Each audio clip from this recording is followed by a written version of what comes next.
మిత్రులందరికీ శుభోదయం. Welcome to morning news వైనాల Raju videos. Okay, విభజన సమస్యలపై 3 కమిటీలు.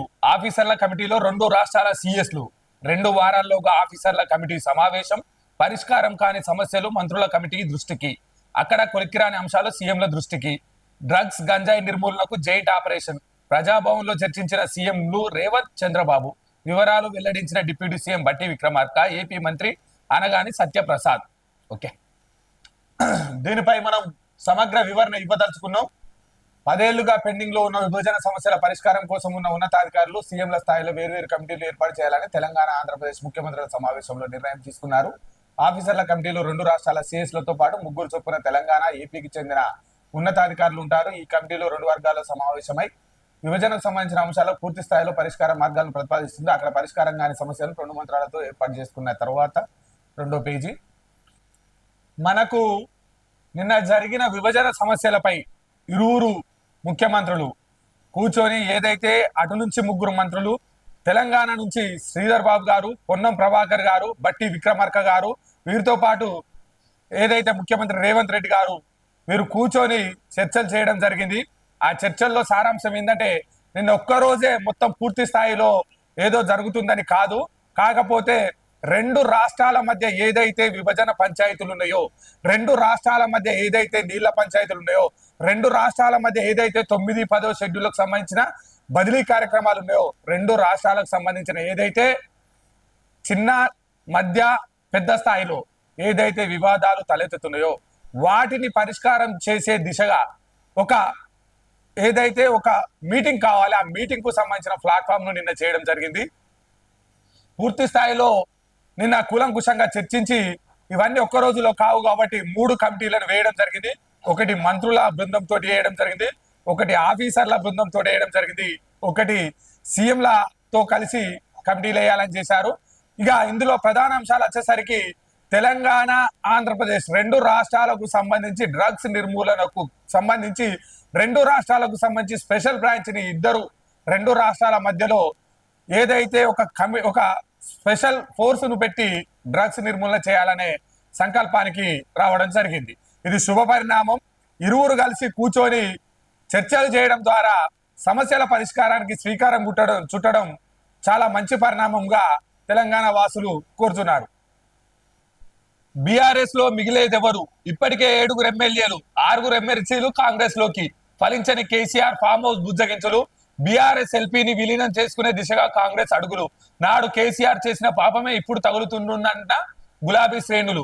అసెంబ్లీలో సింగిల్ డిజిట్ కు పడిపోనున్న కారు పార్టీ బలం. కేసీఆర్ గారు ఏదైతే చేసిర్రో గత 2 పర్యాయాలుగా, మొదటిసారి తెలుగుదేశం ఎల్పీని, రెండోసారి కాంగ్రెస్ ఎల్పీని కూడా ఏదైతే టిఆర్ఎస్ ఎల్పీలో విలీనం చేసుకునే ప్రయత్నం చేసి ఏదైతే అక్కడో ఎమ్మెల్యే ఉన్నా పూర్తి మెజార్టీ కేసీఆర్ కు ఉన్నా కానీ కాంగ్రెస్ పార్టీకి సంబంధించిన ఎమ్మెల్యేలు ఏదైతే లాక్కునే ప్రయత్నం చేసిరో చర్యకు ప్రతి చర్యలాగా కనిపిస్తా ఉంది. కానీ అక్కడ ఏ రోజు కూడా కాంగ్రెస్ పార్టీ ఎమ్మెల్యేల కోసం క్యాంపులు పెట్టడం, మీటింగ్లు పెట్టడం చేయలే. కానీ ప్రతిరోజు ఫామ్ హౌస్ లో క్యాంపులు పెట్టి మీటింగులు పెట్టినప్పటికి కూడా టిఆర్ఎస్ పార్టీకి సంబంధించిన ఎమ్మెల్యేలు ఒక్కొక్కరుగా కారు దిగి హస్తం పార్టీలో చేరడం జరుగుతూ ఉంది. నిన్నటికి నిన్న రంగారెడ్డి జిల్లాకు ఇన్ఛార్జ్ మంత్రిగా ఉన్నటువంటి ఐటీ శాఖ మంత్రి శ్రీధర్ బాబు గారిని కలిసిన 6 ఎమ్మెల్యేలు కూడా ఆదివారం అంటే ఇవాళ సాయంత్రమో రేపు పొద్దున్నో టిఆర్ఎస్ పార్టీని విడిచి కాంగ్రెస్ పార్టీలో చేరడానికి రంగం సిద్ధమైనట్టుగా కనిపిస్తా ఉంది. మీదికి మాత్రము మేము అభివృద్ధి పనుల విషయంలో మంత్రి గారిని కలిశామని చెప్తున్నారు. ఈ టోటల్ ఏదైతే ఈ 7 ఎమ్మెల్యేల జంపింగ్ కు సంబంధించి మంత్రివర్యులు శ్రీధర్ బాబు గారు పూర్తి స్థాయిలో చక్రం తిప్పినట్టుగా మనకు అర్థమవుతా ఉంది. మనకు అందిన సమాచారం మేరకు ఈ 7 ఎమ్మెల్యేలు ఎవరైతే ఉన్నారో శ్రీధర్ బాబు గారితో కనుసన్నల్లోనే ఇదంతా నడుస్తా ఉన్నట్టుగా తెలుస్తా ఉన్నది. ఇకపోతే బీఆర్ఎస్ లో మిగిలేదెవరు? ఫలించని బుజ్జగింపులు. నాటి పాపాలే నేడు శాపాలై సింగిల్ డిజిట్ కే పరిమితమా? ఆ రోజు నువ్వు చేసిన పాపాలే నేడు శాపాలై నీ పార్టీని కబలిస్తా ఉన్నాయి. రేపు అసెంబ్లీలో సింగిల్ డిజిట్ కే పరిమితం అయ్యే అవకాశాలను కల్పిస్తా ఉన్నాయి అని ఏదైతే తెలంగాణకు సంబంధించిన ప్రజలు చర్చించుకుంటున్నారు. ఇకపోతే నిన్న కేశవరావు గారు మొన్న ఏదైతే బీఆర్ఎస్ పార్టీకి సంబంధించి సెక్రటరీ జనరల్ గా కేంద్ర సెక్రటరీ జనరల్ గా ఉన్నటువంటి కేశవరావు గారు కారు దిగి ప్రజాపాలనకు సంబంధించి రేవంత్ రెడ్డి గారి సమక్షంలో కాంగ్రెస్ లో జాయిన్ కావడం జరిగింది. వారి ఒక సీనియారిటీని ఉద్దేశించుకొని వారి సేవలను కాంగ్రెస్ ప్రభుత్వం వారి సేవల్ని రాష్ట్ర ప్రభుత్వం వినియోగించుకోవాలనే లక్ష్యంతో కేశవరావు గారిని ఏదైతే ప్రభుత్వ ప్రధాన సలహాదారుగా నియమించుకోవడం జరిగింది. ఇక లోకల్ న్యూస్కి వచ్చేసరికి మంతని నియోజకవర్గానికి చెందిన ముత్తారం మంతని మండలానికి సంబంధించిన ఓడేడు బ్రిడ్జికి సంబంధించి మానేరు నదిపై భూపాలపల్లి జిల్లా మరియు మంతని నియోజకవర్గానికి సంబంధించిన పెద్దపల్లి జిల్లాకు అనుసంధానంగా ఓడేడు బ్రిడ్జికు సంబంధించిన ఘటనలపై కౌంటర్ ఎన్కౌంటర్లు నడిచినాయి. ఓడేడు బ్రిడ్జికు సంబంధించి గత బీఆర్ఎస్ ప్రభుత్వంలో 50 కోట్ల రూపాయలతోటి 7 సంవత్సరాల క్రితం టెండర్ పిలవడం జరిగింది. 7 సంవత్సరాల నుంచి ఆ పనులు నడకగా నడుస్తూ ఆ పనుల్లో అత్యంత అవినీతి సొరచేపలు కమిషన్ కలెక్షన్ రూపంలో ఆ బ్రిడ్జి నిర్మాణానికి అడ్డు తగిలినాయని, బ్రిడ్జి నిర్మాణానికి సంబంధించి పూర్తి స్థాయిలో పనులు జరగకుండా ఇప్పటికి కూడా నడకకు నత్త నేర్పిన విధంగా చేస్తా ఉన్నారు. వాటికి సంబంధించి మాజీ కమాన్పూర్ జెడ్పీటీసీ జెడ్పీ చైర్మన్ మంత్రి బీఆర్ఎస్ నియోజకవర్గ ఇన్ఛార్జ్ బ్రిడ్జి కాడికి వెళ్ళి దొంగే దొంగ అన్నట్టుగా వివరించిన తీరుపై మంతని నియోజకవర్గంలోని కాంగ్రెస్ నాయకులు వారికి సంబంధించి జ్ఞానోదయం కలగాలని ప్రెస్ మీట్ పెట్టడం జరిగింది. అందులో భాగంగా కన్నాలకు సంబంధించిన సూరసమ్మయ్య, మంతని హెడ్ క్వార్టర్ కు సంబంధించిన ఐలి ప్రసాద్ గారు, వాళ్ళ ఎంపీపీ, మంతని మండల కాంగ్రెస్ నాయకులు, కమాన్పూర్ మండలానికి సంబంధించి కమాన్పూర్ మండల కాంగ్రెస్ అధ్యక్షునిగా నేను, ఇనగంటి భాస్కర్ రావు గారు ప్యాక్స్ చైర్మన్, అదే విధంగా రామచంద్రం గౌడ్ గారు పెద్దలు, అదే విధంగా కమాన్పూర్ మండలానికి సంబంధించిన సర్పంచులు, గ్రామ శాఖ అధ్యక్షులు, మండల కమిటీ మెంబర్లు ప్రతి ఒక్కరూ ప్రెస్ మీట్ పెట్టడం జరిగింది. అందులో భాగంగానే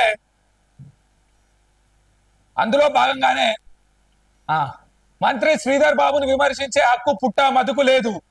కమాన్పూర్ మండల కాంగ్రెస్ పక్షాన ప్రెస్ మీట్ పెట్టడం జరిగింది. అదే విధంగా ముసలి కన్నీరు కారుస్తున్న పుట్టా మధు సమావేశంలో మాట్లాడుతున్నటువంటి సూర సమ్మయ్య, అదే విధంగా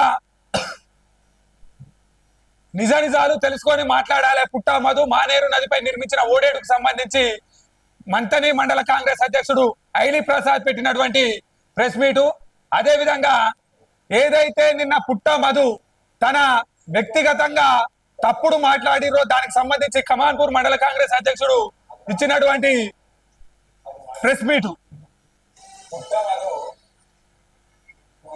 నిన్న ఏదైతే కమాన్పూర్ మండల కాంగ్రెస్ అధ్యక్షుడు వైనాల రాజు పుట్టా మధుపై కౌంటర్ ఎన్కౌంటర్ చేసిన వీడియో విజువల్స్ ను మనం స్క్రీన్ మీద చూడొచ్చు.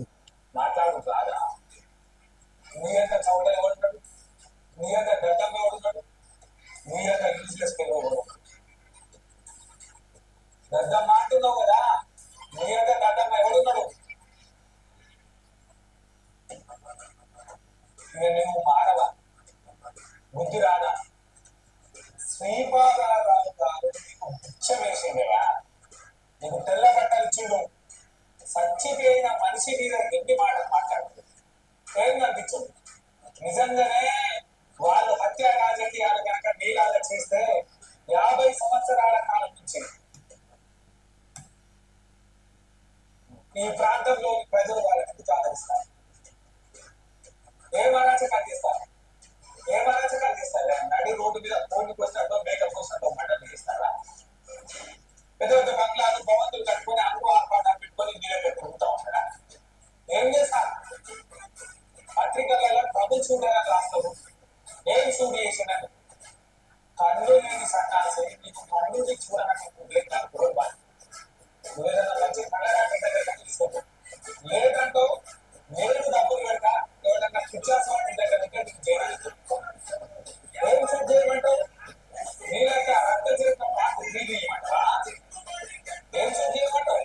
ప్రభుత్వ చూడాలంటే వ్యవస్థ కోసం పనిచేయడం, సాటి మనిషి కోసం పనిచేయడం, నన్ను నా ఓటు వేసిన బిడ్డకు పుట్టిన గడ్డకు ఏదో ఏది చేయాలని పనిచేయడం, అందుకోసం ప్రభుత్వ చూడాలి. దేనికి ప్రభుత్వ చూడాలి? నీళ్ళకి రక్త చరిత్ర మాకు తీస్తారు.